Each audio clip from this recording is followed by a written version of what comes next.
que nós hoje estamos num mundo em que os conhecimentos estão totalmente em rede.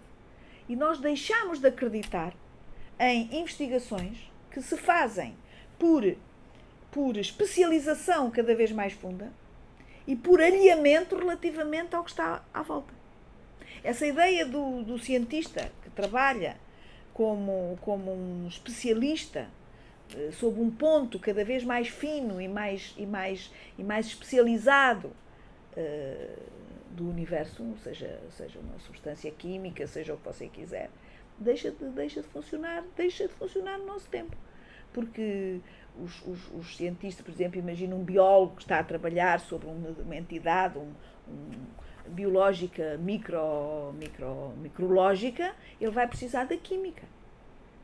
Ele vai encontrar a química e a física e a matemática, compreende? E não pode estar fechado. E então, se estamos num ponto da tabela, agora se imagina um cientista das ciências humanas, alguém das ciências humanas ou das ciências da informação, mais ainda, esse trabalho de abertura, eu não sei se é mais, mas esse trabalho de abertura com as ciências exatas já está se dando, já. Exato. Já acontece. Exatamente, a neurociências, etc. Portanto, já quer dizer, isto começou por ser, é muito engraçado, porque se olha para a história da ciência, eu penso que é possível dizer o seguinte: de início pensava-se que este trabalho de abertura, de conexão com outras disciplinas, só era necessário nas chamadas ciências moles.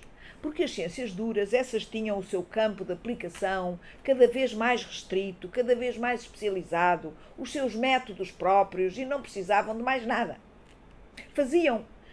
Punham entre parênteses, faziam uma espécie de economia de tudo o resto. Criavam ali em laboratório uma situação especial, não é? Anulavam uma série de fatores, o tempo, a temperatura, não sei quê, e isolavam, como se dizia, o seu objeto e trabalhavam sobre ele. Quanto mais profundamente, melhor. Subdividindo e dividindo.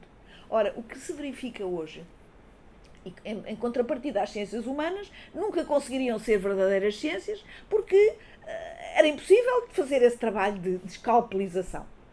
Elas, coitadas, a partir dos olhos por exemplo, de um praticante das ciências duras, o trabalho que fazem os historiadores ou os psicólogos é um trabalho que não tem garantias de cientificidade. Não é? Esta é uma, objetivos, né? Exato. Esta é uma concepção que está completamente ultrapassada. E que é positivista. Exato, de alguma maneira. E que está completamente ultrapassada. E foi ultrapassada pelo próprio desenvolvimento da ciência. É que, como eu lhe estava a dizer há bocadinho, as ciências duras também estão hoje atravessadas, primeiro, pela necessidade de olhar para as outras ciências ao seu lado. Veja o caso da bioquímica, que é hoje uma disciplina ultra especializada, mas a bioquímica nasceu da relação entre a química e a biologia. Nasceu dessa aliança profunda. Isso, compreende? Nasceu justamente do mecanismo inverso, não da especialização, mas do cruzamento. Não é? As ciências cognitivas, as ciências da complexidade, são exemplos. A cibernética, tudo começou um bocado por aí. O que é que a situação hoje qual é? É de que nós percebemos que em qualquer área do conhecimento, desde as consideradas mais duras até às consideradas mais moles, esta distinção começa a desaparecer. Porque justamente em qualquer área do conhecimento você tem a necessidade constante de olhar transversalmente para outros campos. E mais, se fechar, não avança. Muitas vezes, a maior parte das vezes, os avanços que se produzem no conhecimento resultam justamente de uma espécie de fertilização de um campo por outro. E, portanto, essa compreensão de ciências duras para um lado e ciências moles para o outro, ciências que conseguem fazer investigação experimental para um lado e outro, começa a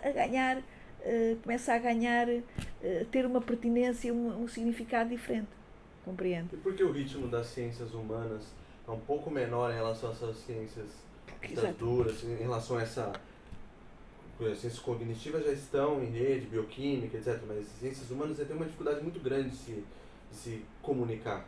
Pois. Por qual razão? Uma razão estrutural? As ciências humanas?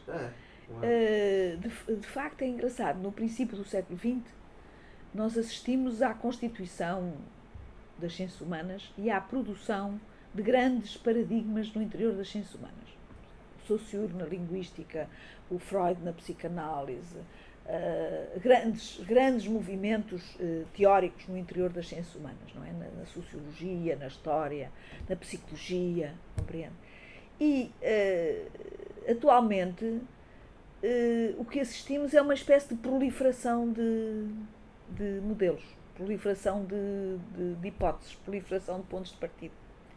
E deixou de haver paradigmas mais relevantes.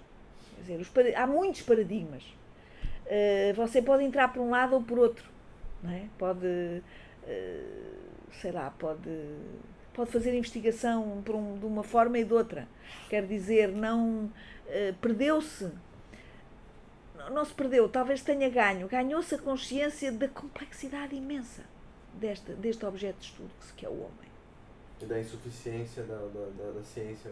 E, portanto, isto tem que andar devagar, compreende? Temos de ter paciência, tem que andar devagar. Não é possível reduzir, e aqui a questão do reducionismo, não é possível reduzir as ciências humanas a ciências de outro tipo.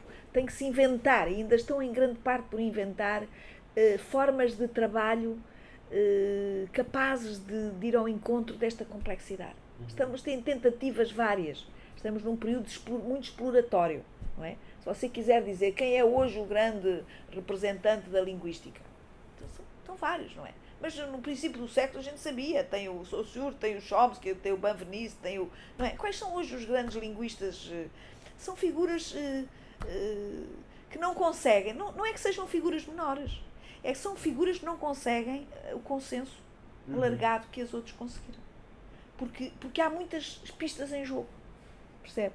Os problemas se acumularam. Exatamente, há muitas pistas em jogo. Há muitas pistas em jogo. E, portanto, não há nenhuma hipótese teórica que seja seja muito mais forte do que as outras e que se apresenta à comunidade como muito mais forte. Há muitas pistas a serem exploradas neste momento. As pessoas perceberam que têm que enfrentar a complexidade mesmo. Não há como sair dela. Compreende? E ainda nesse assunto endógeno da ciência, nós estamos falando da questão epistemológica interna, depois a gente vai falar da questão externa, o conceito de informação é muito mais complexo porque é interessante a todas as ciências, pode-se pensar. Formação? Uma ciência dura, por exemplo, trabalha com informação na sua documentação. Informação. E informação, eu vejo que o estudo que eu fiz, eu percebi que o definir, que do latim dar fim, né? Dar fim é uma forma conceitual. Justamente o processo contrário que eu fiz foi, pelo contrário, dar noção dessa complexidade, a abertura, vendo que a informação não está isoladamente num conceito.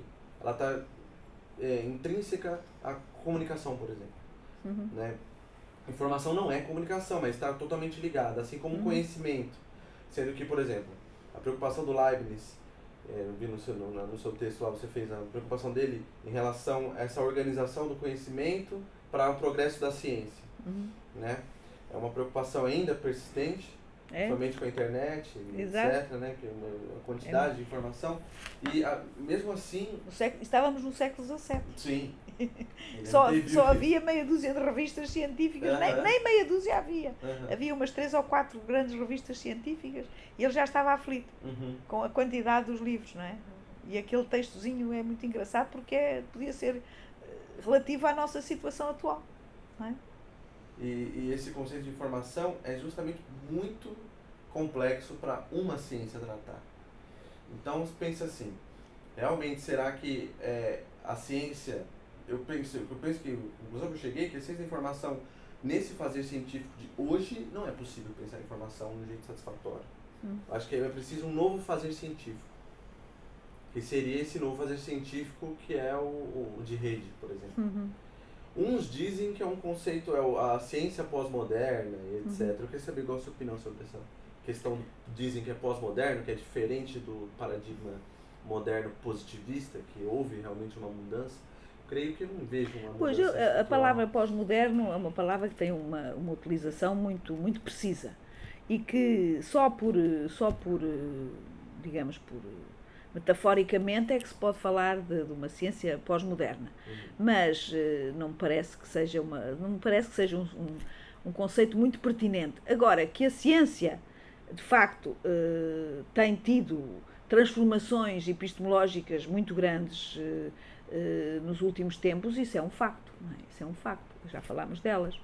Enfim, embora brevemente falámos delas, quer dizer, esta questão da interdisciplinaridade, ou se você quiser, da transversalidade, do estabelecimento de redes, da abertura heurística, da necessidade de promover todas essas aberturas para o avanço heurístico do conhecimento, embora sempre possa ser reconhecida, porque ela pode ser reconhecida em todos os momentos da história da ciência, a verdade é que hoje agora tem um incremento extraordinário.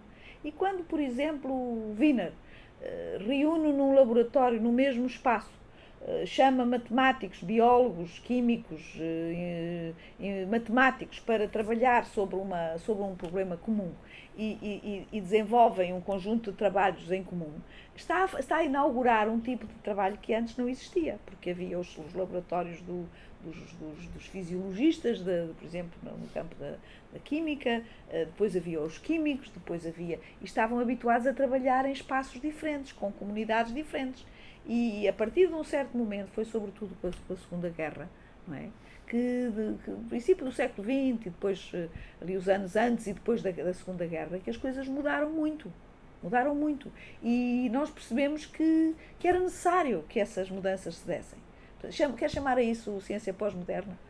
Não sei, eu não chamaria. Chamaria uma ciência que entrou numa fase de consciencialização de que o trabalho, o processo de desenvolvimento da ciência é um processo de transversalidade e não um processo de especialização cega. Isto não significa que não continue a haver especialização, porque isso é um cavalo de batalha que eu tenho tido. É que muitas vezes se faz o elogio da interdisciplinaridade contra o elogio da especialização, como se uma coisa fosse oposta da outra. E o que eu digo, que eu tenho tentado dizer, é que uma coisa não é oposta da outra. É que é necessário continuar a haver o trabalho da especialização. Só que o que vai acontecer muito provavelmente é que quanto mais especializado é o trabalho, mais aberto ele se torna. Quer dizer, não há um trabalho especializado para um lado e um trabalho interdisciplinar para o outro. Há um trabalho científico que supõe a especialização, supõe o trabalho dentro de uma disciplina, mas justamente por isso precisa de se abrir a outras disciplinas. Percebe? Não há como fugir ao rigor da disciplina. Isso é uma coisa que eu estou muito, muito convencida. Não se pode fazer nada de interessante em matemática, ou em biologia, ou em bioquímica, se não souber biologia, se não souber química. Compreende? A interdisciplinaridade não substitui as disciplinas. Ela é a forma de trabalho das próprias disciplinas. Compreende? Isso tem sido o meu cavalo de batalha. Porque, infelizmente, pelo menos em Portugal, e não é só em Portugal, eu conheço a situação noutros sítios, infelizmente as pessoas pensam que fazem uma alternativa. Então agora já não queremos as disciplinas, vamos para a interdisciplinaridade. E então entra-se num caminho de como é que é dizer? Generalização, superficialidade, compreende?